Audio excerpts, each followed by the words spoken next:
How do you feel about the young pitchers, though, from what you've seen? They have like 8 young pitchers. Max Fried is kind of dominated in his first 2 games. Kyle Wright just today got sent back down after a brutal 3-inning performance last night. They called up Tuka Toussaint. Bryce Wilson probably will get sent back down once Mike Fulton-Davis makes his way back up to the Braves.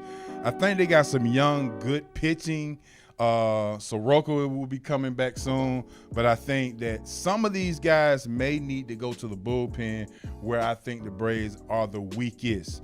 The bullpen, getting from the 6th inning to the 9th inning, I think the Braves are kind of weak. So look for some of those guys to probably go into the bullpen. Okay, let's talk about, you said something about getting sent back down. Wouldn't that hurt their confidence a little bit? That's what I'm thinking. That would hurt my confidence. If I'm up there and now you bringing me back down to earth, well, going to Gwinnett is probably going to boost his confidence in some way, because I think Kyle Wright was someone that I don't know if he was quite ready. I probably would have went with Kobe Albert to come up to try to eat some innings up, or they could have just went with signing a Gio Gonzalez for very, very cheap to eat up some innings until Fulton-Davis came back. So I think it will boost his confidence, though. Okay, cool. Let's switch gears to Donaldson. A lot of people talking about the contract. So far, to me, and while I'm watching, he hasn't really played well. And I'm hearing it. The Braves guys on our staff, they really are giving him the heat. They didn't like the signing at all. How do you feel about it? Are we being impatient right now?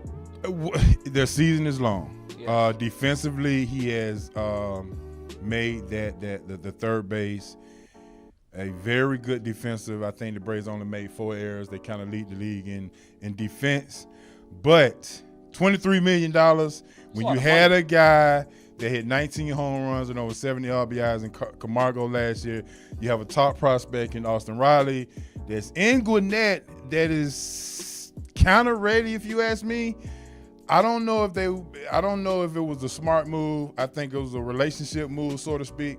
But I could have took that $23 million and used some of that for bullpen. And Craig Kimbrell is still out there in Dallas Keuchel. So I think personally right now I'm leaning toward it. It was kind of a mistake. I don't know if they open up to really look at what they really had. I look at the Braves and a lot of their guys, they sign either for cheap, and we're going to talk about that contract in a second, right, or they haven't spent that money. Why didn't they go after a pitcher? Wouldn't you think this had been the time? I know that's the number one question, but I had to ask you. I mean, with the money you're talking about, they paid for Donaldson $23 million. Couldn't that have just been used on some more pitching help? Why not Craig Kimbrell? What's up with that? I think Kimbrell is being stubborn. Liberty Media may have a lot to do with who opens up the purse. But I think Kimbrell is being stubborn. No one is going to give him a 5-year deal. Maybe 2 at the most. But I think they just kind of believe in A.J. Minter and Vizcaíno. But you don't sound like you believe in A.J. Minter. I don't know why they believe in A.J. Minter, but guys like Luke Jackson and Parsons, I'm not quite sure if they are major league pitchers. I'm not quite sure if the Braves really understood the significance of how they won the division. They blew 21 saves, 21 leads, and they won 90 games. Imagine that. 21 blown saves in the major leagues last year, and they won 90 games. And the Red Sox, who won the World Series, won 108.